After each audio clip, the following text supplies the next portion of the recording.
यहाँ पे कुछ सरदार शहर से अतिथि यात्री आए हुए हैं, जिनसे हम बात करेंगे क्या है भारत जोड़ो यात्रा, जो राहुल गांधी को आगे ले जा रही है और आम जन में विश्वास पैदा कर रही है। सर क्या नाम है सर आपका? कहाँ से आए हैं? तो भारत जोड़ो यात्रा है, इसको आप किस तरह देखते हैं?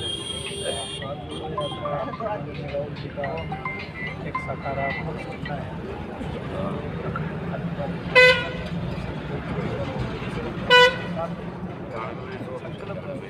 इसी को लेकर ये यात्रा इससे जुड़ पा रहा है या नहीं जुड़ पा रहा है, और अब तक कितना आमजन इससे जुड़ चुका है इस यात्रा से? मेरी निजी राय एक सबसे बड़ा सकारात्मक कदम बहुत सारे लोग किया जा रहा है और पॉजिटिव इस यात्रा को जितने भी कार्यक्रम आज तक राहुल जी ने किए उनमें ये एक नंबर का कार्यक्रम वहीं सर विपक्षी पार्टियों का कहना है कि राहुल गांधी की छवि को सुधारने के लिए भारत जोड़ो यात्रा की जा रही है, इस पर आप क्या कहते हैं?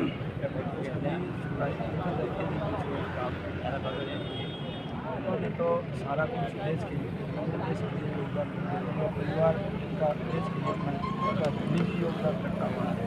छवि सुधारने वाली तो बात छवि तो सुधारने लोग कुछ लोग ये कुछ छोड़ दें, चाहे निर्माता जी चाहे ये खुद राहुल, ये छवि वाली तो बात है। उन्होंने सारे पद वगैरह छोड़ के पूरा अपना जीवन देश के हित में लगा दिया है और एक सकारात्मक कदम ये उठाया कि मैं पूरे भारत का भ्रमण करूँगा और इस यात्रा के जरिए संदेश पहुँचाऊँगा कि लोग संगठित रहें और सकारात्मक कार्य करें, सकारात्मक पार्टियों के साथ कदम से कदम मिला करें, ये संदेश लोगों को देना चाहते हैं।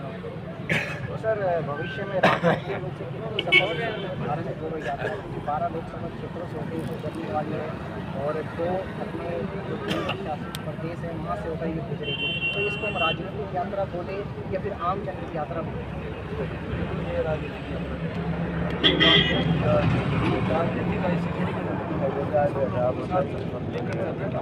जैसा कि आपने कहा कि इससे क्या संदेश जा रहा है। हमारे राजस्थान में तो उपचुनाव हुआ तभी 8 तारीख में 9 उपचुनाव हुए, इसमें से 8 में कांग्रेस जीती, 8 चुनाव 9 चुनाव अभी जस्ट हमने 8 तारीख के माननीय कैमरे आपको बहुत उनका निधन हो गया। उसके बाद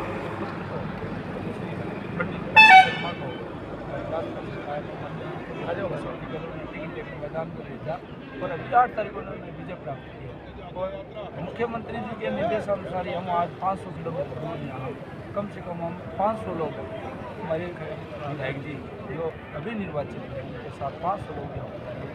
राजस्थान में तो ये आप मान के चलिए कि सरकार कांग्रेस की रहेगी, जस्ट अपने 2023 में चुनाव होने वाले और अभी हिमाचल का झंडा जोड़ेगी। तो इस यात्रा से प्रभाव राजनीतिक पड़ेगा ये जरूर है, लेकिन इसका मकसद राजनीतिक नहीं, राजनीतिक लेकिन ये तो आम तो सर हम जैसा देखते हैं यात्रा में आम जन इतना जुड़ पा रहे हैं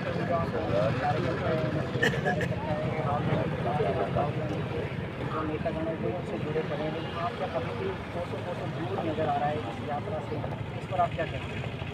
ये किसी भी संगठन नियम कानून बने, हर प्रकार का आदमी इससे जुड़ने की कोशिश करे। आज हम यहाँ बैठे ना, संगठन देखो सारे इस कार्यक्रम को चलाते, कोई भी कार्यक्रम हो चाहे वो सेवा दल है, है कांग्रेस के जितने महिला संगठन है, तो कितने भी संगठन है वो कार्यक्रम के आयोजक होते हैं। आमजन को दूर करने का इनका कोई मकसद नहीं होता। आमजन को हम सारे आमजन ही हैं, हमें यहाँ बुलाया गया है, हमें राहुल जी से मिलने का मौका मिलेगा, इसलिए हम यहाँ आए हैं। तो संगठन ये नहीं चाहते कि आमजन ने ये यात्रा इसीलिए निकालेगी कि आमजन से राहुल जी को कैसे जोड़ा जाए, आमजन राहुल जी से कैसे जुड़े। अटल बिहारी वाजपेयी जो राजनीति करते थे वो राजनीति वो अलग प्रकार के आदमी थे। आज हम कांग्रेस पार्टी जब उनका सम्मान करते हैं तो उनकी राजनीति अलग प्रकार की या इंदिरा गांधी जी के समय दोनों मिलकर राजनीति करते हैं। चुनाव एक अलग समय होता है, उसके बाद दोनों मिलकर इंदिरा जी उनका सम्मान करते थे, वाजपेयी जी उनका सम्मान करते हुए दोनों मिलकर चलते थे। राजनीति गलत होता है। वोटों के लिए ये भारतीय जनता पार्टी किसी हद तक जाने हम मानते हैं इस बात में कि पार्टियां वोटों के लिए करती हैं। अगर हमें मौका मिले तो हो सकता है हम भी करें। ये हमने आज तक किया नहीं है ऐसा कि किसी को वोट लेने के लिए किसी हद तक हम गुजर जाए, कोई हद पार कर जाते हैं वोट लेने के लिए। पश्चिम बंगाल में जब चुनाव हुए थे तो वहाँ पे प्रधानमंत्री मोदी जी ने दीदी और दीदी जिस तरह भाषा का प्रयोग करा तो कांग्रेस ने कहा कि ये मर्यादित भाषा है। लेकिन जब कांग्रेस के जो मुख्यमंत्री थे की बात आती है, जब वो सचिन पायलट के साथ किस तरह की भाषा का यूज करते हैं तो फिर कांग्रेस की विचारधारा कहाँ चल रही है? आपसे मामला हो अशोक गहलोत जी जिनके बारे में कुछ कहते हैं वो हमारे वरिष्ठ नेता है और सचिन जी की उम्र 44 हम एज ए गार्जियन गहलोत साहब पार्टी के सबसे वरिष्ठ नेता, उन्हें हमें डांटने का फटकारने का पूर्ण अधिकार है। हम किसी विरोधी पार्टी के बारे में कोई अमर्यादित बात नहीं करते। हम बच्चे हैं, हम उनकी उंगली पकड़ के राजनीति में आए हैं।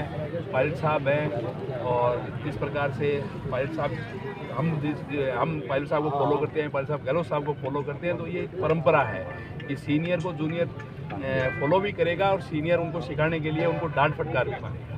ठीक है, तो ये कोई बात नहीं है।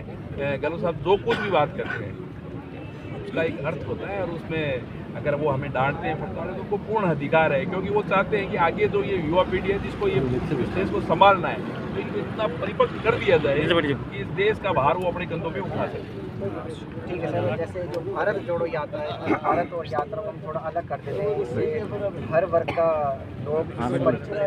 जोड़ने की बात करें तो ऐसी क्या चीज़ है जो हम जोड़ने की कोशिश कर रहे हैं? किसी भी देश में कोई भी क्रांति हुई है वो हिंसक है। दुनिया को भारत ने ये सीख दी थी कि अहिंसा पे चल के और लोकतंत्र स्थापित किया जा सकता है, देश आज़ाद किया जा सकता है।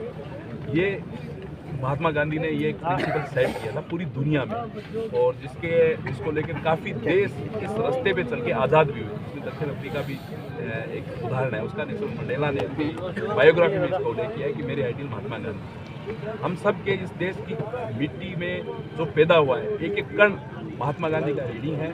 हम उस हर चीज़ को फॉलो करेंगे जो दुनिया में महात्मा गांधी ने दी है। और महात्मा गांधी ने दांडी यात्रा की हो या अहिंसा यात्रा शुरू की हो, उसी अनुसार इस देश में पिछले 8-10 सालों में जिस प्रकार नफरत के बीज बोए गए हैं, ये देखिए ये एक ऐसी पहली यात्रा है जिसको एक राजनीतिक पार्टी गैर राजनीतिक उद्देश्य से कर रही है। इसमें हमारा कोई राजनीतिक उद्देश्य नहीं है। इस यात्रा से हम ये नहीं चाहते कि हम देश की सत्ता में आ जाए। हमारा उद्देश्य चुनाव नहीं है। आपने देखा होगा कि हमारे नेता आदरणीय राहुल गांधी जी ने गुजरात और हिमाचल के चुनाव में कोई समय नहीं दिया, क्योंकि जब देश ही नहीं रहेगा तो कौन सा लोकतंत्र रहेगा, जब देश ही नहीं रहेगा तो कौन से चुनाव रहेंगे, जब देश ही नहीं रहेगा तो कौन सी पार्टियां रहेगी। देश सबसे इम्पोर्टेंट है। इसी मोटिव को लेके राहुल गांधी जी ने ये यात्रा शुरू की है। देश के एक एक व्यक्ति में जो जहर पनपा दिया गया है उस जहर को दूर करने के लिए, इस देश को जोड़ने के लिए और इस देश को वापस विश्व गुरु बनाने के लिए राहुल गांधी जी की इस यात्रा का एकमात्र उद्देश्य यही है। और इसी का परिणाम यह है कि देश का एक एक व्यक्ति इस बात को समझ रहा है कि एक राजनीतिक दल द्वारा गैर राजनीतिक उद्देश्य से ये यात्रा निकाली जा रही है। इसलिए लोग इसमें शामिल हो रहे हैं, जो इस देश से प्यार करते हैं, जो इस देश से प्रेम करते हैं, जो इस देश में लोकतंत्र की बहाली चाहते हैं, जो इस देश में भाईचारा चाहते हैं, वो सारे लोग इस यात्रा में जुड़ रहे हैं। उनका कोई राजनीतिक उद्देश्य इसमें नहीं है। इसमें भारतीय जनता पार्टी के लोग भी जो इस देश से प्यार करते हैं वो भी जुड़ रहे हैं, इसमें जनता दल के लोग भी जुड़ रहे हैं, इसमें कम्युनिस्ट भी जुड़ रहे हैं। ये एक फर्क है इस यात्रा। तो विपक्ष ये कहता है कि कांग्रेस अपने आप को मजबूत करने के लिए और राहुल गांधी की छवि को मजबूत करने के लिए जनता के बीच में इस यात्रा को निकालने जा रही है, तो इस पर आप क्या कहेंगे सर? जहाँ तक मजबूत करने की बात है, हर पार्टी अपने नेता को मजबूत करती है। हर पार्टी अपनी पार्टी वर्कर अपनी पार्टी को मजबूत, ये कोई ताना नहीं है, ये कोई कमेंट नहीं है, भारतीय जनता पार्टी नहीं करती। लेकिन एक राजनीतिक पार्टी एक राजनीतिक तरीके से, लोकतंत्र तरीके से अपनी पार्टी को मजबूत करे, उसमें कहीं कोई आपत्ति नहीं होनी चाहिए। पार्टी को मजबूत इस तरह से करे कि देश में धर्म का जहर फैलाया जाए, इस तरह से करे कि देश में जातियों का जहर फैला जाए, वो गलत है।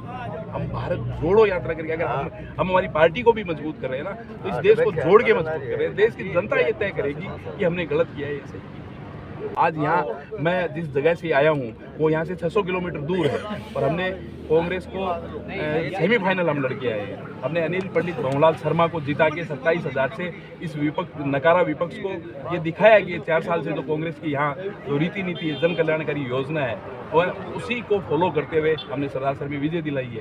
हम तो आए हैं इस देश की मजबूती के लिए आए हैं, 600 किलोमीटर से चला के आए हैं। हमने कांग्रेस को एक नया तोहफा दिया है।